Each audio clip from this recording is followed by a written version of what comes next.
Les 12 heures. Lundi 7 avril 2025, merci d'avoir choisi la chaîne 2 pour vous informer. Diala Samake est aux commandes des manettes techniques de cette première édition de la journée. Info Cité Midi, les titres. Info Cité, le journal de l'info de proximité sur la 95.2. Présentation, Cheikh Fantamadi Ndiaye.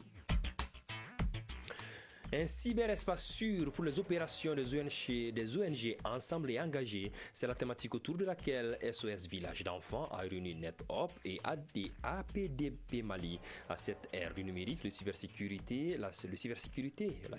plutôt devient un enjeu majeur pour les ONG, les associations de développement et les fondations, sur le reportage de Isandao. L'icône de la musique malienne Amadou Bakayoko a été conduit ce dimanche en sa dernière demeure, laissant derrière lui un héritage indélébile dans le monde de la culture. La nation lui a rendu un dernier hommage en présence de nombreuses personnalités dont le ministre de la Culture. Et assure dans cette édition la page internationale, une page qui nous sera développée par Kadidiatou Traoré qu'on va retrouver dans quelques instants. Voilà donc ce qui vous attend pour le prochain quart d'heure. Installez-vous confortablement pour suivre une session d'infos certifiée crédible. Info Cité Midi. Le développement, c'est tout de suite, juste après ce jingle. Merci d'avoir choisi la chaîne 2 pour vous informer. Bonjour et bienvenue à tous. À l'ère du numérique, la cybersécurité devient un enjeu majeur pour les ONG, les associations de développement et les fondations. Et pour ce faire, SOS Village d'enfants, en collaboration avec NetHop et en partenariat avec la PDP Mali, Autorité de protection des données à caractère personnel, vient d'organiser un forum national sur la cybersécurité, avec comme thématique un cyberespace sûr pour les opérations des ONG ensemble et engagées. Un événement qui a réuni les experts, les responsables d'ONG ainsi que les acteurs du numérique. Isandao a suivi pour la chaîne 2. Durant cette rencontre, plusieurs programmes ont été proposés, notamment des panels sur la cybersécurité et la réglementation en vigueur. L'objectif, sensibiliser les organisations aux cybermenaces et leur donner les outils pour mieux se protéger. C'est Nabou Diop, présidente du conseil d'administration de SOS Village d'enfants du Mali. Nous avons vu qu'avec la modernisation des outils informatiques et tout ce qui se passe aujourd'hui dans ce monde, nous sommes engagés parce que nous travaillons avec beaucoup de données personnelles et nous avons constaté que des attaques peuvent survenir qui peuvent mettre à mal notre travail. Donc il faudrait savoir comment s'outiller pour que nos données soient protégées. La PDP Mali, partenaire clé de cet événement, a rappelé l'importance du respect des lois en matière de protection des données. Dr Mahamadou Ali Aïdara, directeur des affaires juridiques de la conformité et du contentieux à l'APDP. Tout ce qui touche aux données, les directives sont données. Généralement, ça dépend du statut de chaque ONG. Il y a toute une panoplie de textes qui obligent non seulement les ONG, mais toutes les autres personnes morales ou personnes physiques les exigent le respect de la sécurité, de la confidentialité des données collectées. Au cours du forum, divers experts en cybersécurité ont pris la parole pour mettre en lumière les menaces qui pèsent sur ces structures et les solutions possibles. Coco Dambélé, expert en cybersécurité. La cybersécurité, c'est vraiment primordial. On se projette quand même de la sécuriser le mieux possible, quoi. Donc, à travers des pratiques telles que la sécurisation des accès, la sécurisation à travers l'Active Directory, etc. Les participants enchantés par le forum nous partagent leurs impressions. Fatoumata Aliou Maïga, participante. J'ai dû apprendre beaucoup de choses et également beaucoup de lois, d'amendes et autres sur les questions de cybersécurité et autres. Mohamed Alidia, participant. Il y a certaines lois dont j'ignorais l'existence, donc je pense que suite à ça, donc je vais devoir d'abord plus me cultiver un peu plus sur les mesures à prendre pour pouvoir mettre ça en pratique. À l'issue du forum, des recommandations ont été formulées, notamment la nécessité de mettre en place des systèmes de protection efficaces et de collaborer davantage avec les autorités compétentes pour prévenir les cyberattaques. Dans notre société, il n'est pas rare de voir une femme enceinte subir le cerclage, une intervention chirurgicale pour attacher le bout du col de l'utérus. Cette intervention n'est pas systématique, voire même assez rare. Son recours est décidé en cas de menace de fausse couche tardive ou d'accouchement prématuré. Elle se décide au cas par cas selon le risque estimé par le médecin. On en sait plus avec Kounani Bamani. Voici des témoignages qui confirment la fréquence de la béance cervicale, l'ouverture du col de l'utérus dans notre société. Jara Traoré, artisan. Beaucoup de femmes souffrent de ce problème et font recours à la chirurgie pour sauver leur grossesse. J'invite les hommes à s'occuper plus de leur famille et de veiller à ce que leurs femmes fréquentent les structures de santé. Fatmata Konare, ménagère. L'abéance cervicale touche énormément de femmes. Je ne connais pas les causes. Par contre, je conseille à tout le monde de fréquenter les centres de santé. L'abéance cervicale ou l'ouverture du col de l'utérus pendant la grossesse nécessite une intervention chirurgicale qui est le cerclage. Le cerclage, selon les spécialistes, est une procédure chirurgicale qui consiste à placer un fil autour du col de l'utérus pour l'empêcher de s'ouvrir prématurément pendant la grossesse. Il existe 3 types de cerclage. De nos jours, le cerclage est fréquent pour diverses raisons. Docteur Mamadou Keita, gynécologue. C'est fréquent parce qu'il y a la constitution physique même de la femme qui le demande. Il y a certaines qui ont l'orifice du col qui est naturellement court. Dieu les a conçus comme ça. Dans ce cas, on n'a pas d'autre choix que de pratiquer ce cerclage. Il y a certaines situations, par exemple les malformations de l'utérus. Dieu les a conçus comme ça. Par exemple, les utérus bicornes. Donc, c'est les utérus à 2 cavités et 2 cols, de telle sorte que le col il devient très petit et très court. Et là, dans ce genre de situation, on n'a pas de choix aussi que de faire le cerclage. Les grossesses multiples, c'est discuté, mais pour beaucoup de prestataires, quand le col est court et que l'enfant porte 3 ou que la femme porte, 3 ou 4 bébés, là on sera obligé de pratiquer le cerclage. Il y a certaines pathologies, par exemple certains fibromes utérins, lorsqu'ils sont très gros et mal sutillés, ils peuvent donner à la grossesse une issue défavorable. Donc on est obligé de faire le cerclage dans ces situations. Pour les femmes, le cerclage est anodin d'après les spécialistes. De ces faits, pour prévenir les avortements précoces ou tout type de problème, il est recommandé de fréquenter régulièrement les structures de santé. À présent, le tour d'horizon de l'actualité internationale. Un tour d'horizon que nous propose Khadija Traoré. Khadija, bonjour. Bonjour, Cheikh. Tout va bien, j'espère. Ça va et toi? La santé? Oui, je vais bien. C'est tant mieux alors. Nous prenons la direction de la Côte d'Ivoire pour commencer. Le gouvernement menace de licencier les enseignants grévistes, les syndicats en colère. Tout enseignant qui ne sera pas à son poste ce lundi matin sera considéré comme démissionnaire. Un ultimatum signé par Anne Ouloto, la ministre de la fonction publique, le 5 avril dernier, alors qu'un appel à la grève est lancé pour les 7 et 8 avril dans les établissements scolaires. Les syndicats réclament une prime d'initiation trimestrielle de 150 000 à 400 000 francs CFA pour tous les enseignants. Nouvel épisode d'un conflit social qui dure depuis plus de 6 mois. Situation est de la RDC, des réactions prudentes à Kinshasa sur l'éventuel choix sur le président du Togo comme médiateur. Le président togolais Faure Gnassingbé a pressenti pour récupérer la médiation entre la RDC et le Rwanda. Une décision annoncée par Joe Lorenzo, président angolais et président en exercice de l'Union africaine. C'était lors d'une réunion virtuelle du bureau de l'organisation. Le président Lorenzo, qui occupait cette fonction depuis 2 ans, a confirmé son retrait et plaidé pour la continuité du dialogue entre Kinshasa et Kigali. À Kinshasa, la majorité des forces vives prend note, tandis que l'opposition émet des réserves. Chèque au Bénin, réquisitoire et plaidoirie attendues au procès de Steve Amoussou, accusé d'être un cyberactiviste opposé aux autorités. On termine là-dessus, Khadija. Ce lundi 7 avril est une nouvelle étape du procès de Steve Amoussou. Tu l'as dit tantôt, le ministère public doit faire son réquisitoire et les avocats leur plaidoirie. 6 mois que le procès de cyberactiviste est ouvert devant la Cour de répression des infractions économiques et du terrorisme à Cotonou.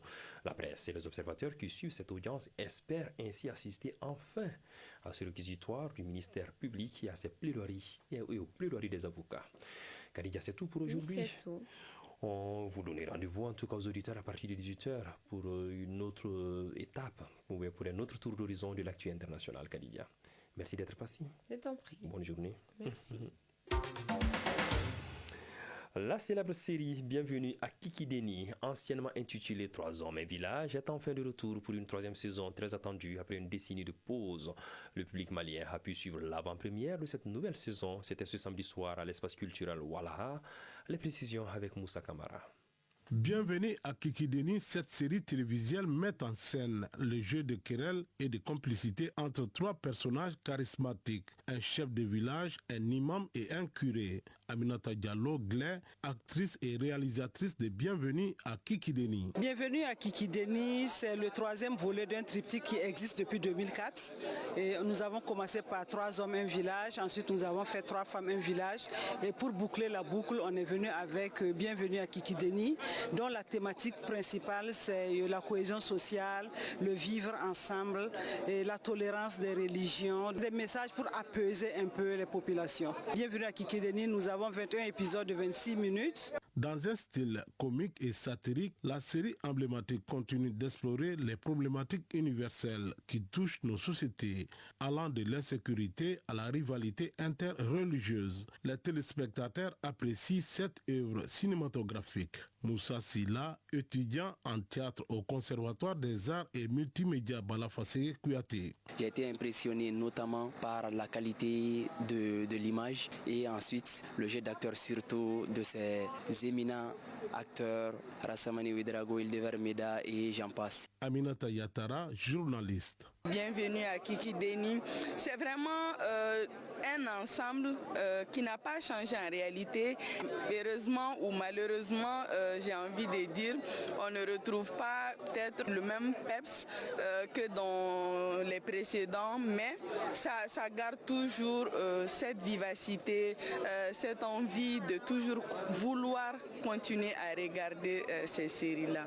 Pour cette 6e édition du festival Agna, les projections ont commencé par la série télévisée Bienvenue à Kikideni, une manière d'annoncer l'insertion de la catégorie série télévisée dans les compétitions officielles. Fousseni Diakité, directeur du festival Agna. On a commencé justement par une série, la série Kikideni. C'est aussi pour annoncer que le festival dans les années à venir, peut-être même dans un an, on va introduire aussi les séries dans les compétitions. Il y a une trentaine de films justement de la sélection qu'on va regarder, toutes catégories confondues, long métrage, court métrage, documentaire, fiction et films d'animation.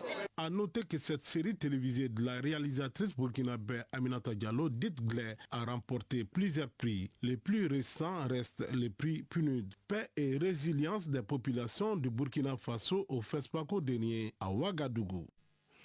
Et puis ce communiqué qui nous est parvenu ici à la rédaction, le président du Conseil national de transition, honorable Malik Diaw, informe les membres du CNT que la session ordinaire d'avril de l'année 2025 débutera le lundi 7 avril. La cérémonie solennelle d'ouverture de la dite session aura lieu le même jour à partir de 16h dans la salle Djeli Baba Sissoko du Centre international de conférence de Bamako, mise en place terminée à 15h30. Dans le cadre des mesures de prévention contre la Covid-19, l'accès à la salle est limité aux seules personnes autorisées et le port du masque est vivement recommandé. Cet événement sera retransmis en direct sur les antennes de l'ORTM et de la radio du Parlement, la 89.4. Le président du Conseil national de transition s'est compté sur la bonne compréhension de tous. Page noire de cette édition, Amadou Bakayoko, icône de la musique malienne, décédé ce 4 avril à l'âge de 70 ans, a été conduit en sa dernière demeure dans la cour familiale à Garanti-Bougou ce dimanche. Il laisse derrière lui un héritage indélébile dans le monde culturel. La nation lui a rendu un dernier hommage chez lui en soutien à sa tendre épouse Mariam Doumbia, avec qui il a formé l'un des duos les plus célèbres sur la scène internationale. C'était en présence de nombreuses personnalités, dont le ministre de l'Artisanat, de la Culture, de l'Industrie hôtelière et du Tourisme. Amadou Diallo revient sur ses obsèques pour la chaîne 2. Amadou Bagayogo nous a quittés le vendredi 4 avril 2025 des suites d'une maladie à l'âge de 70 ans. Avec sa disparition, le monde de la culture et des arts perd une icône. Au nom des autorités de la République, le ministre de l'Artisanat, de la Culture, de l'Industrie hôtelière et du Tourisme a rendu un hommage solennel à ce monument de la musique malienne. De nombreuses personnalités issues du monde politique, religieux et culturel ont également salué la mémoire de l'artiste, reconnaissant l'ampleur de son héritage et l'impact de son travail. Kadiatou Bagayoko, fille d'Amadou Bagayoko. C'était quelqu'un de responsable. Mon père de son vivant, il nous a donné beaucoup de conseils. Il nous a montré le chemin qu'il faut prendre. Cheikh Mohamed Makiba, membre du Haut Conseil islamique. Amadou avait des casquettes. Beaucoup déjà connu Amadou comme un grand artiste. Mais nous, en tant que religieux, en tant que Tijani, on connaît Amadou comme un grand religieux, un grand leader religieux, un un grand khalif de Cheikh Ahmed Tijani, même sa maison témoin de ça. C'est pour cela, une partie de sa maison, il y a la Zawiya de Cheikh Ahmed Tijani. Moussa Mara, ancien Premier ministre. Prier pour le repos de l'âme disparu. Le paradis soit son demeure éternelle.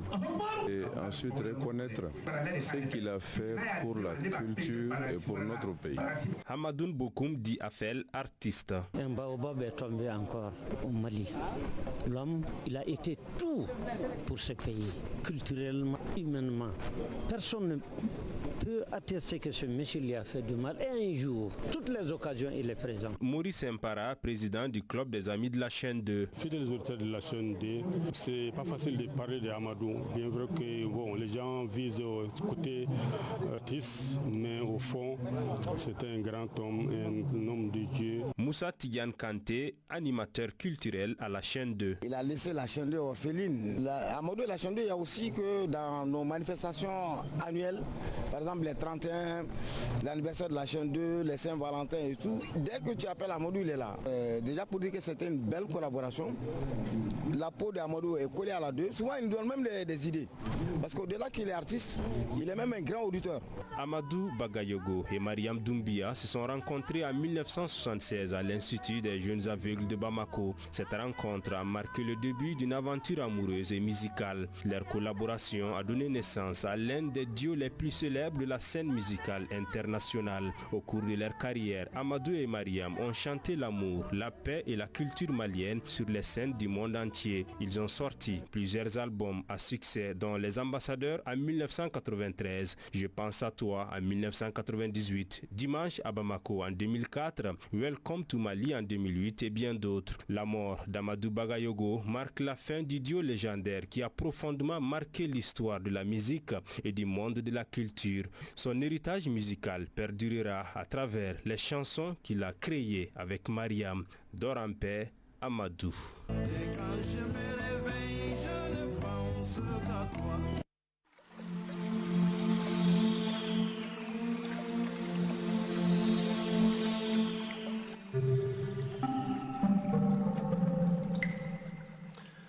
Pendant qu'il est 12h passées de 18 minutes dans ce studio, un clin d'œil sur le temps, la chaleur continue sur Bamako et environ.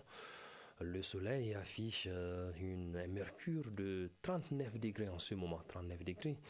Et il se couchera à 18h44 pour dire qu'il fera chaud tout au long de cette journée.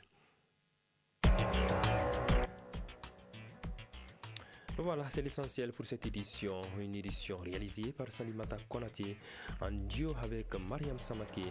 La mise en ordre est assurée par Diala Samake.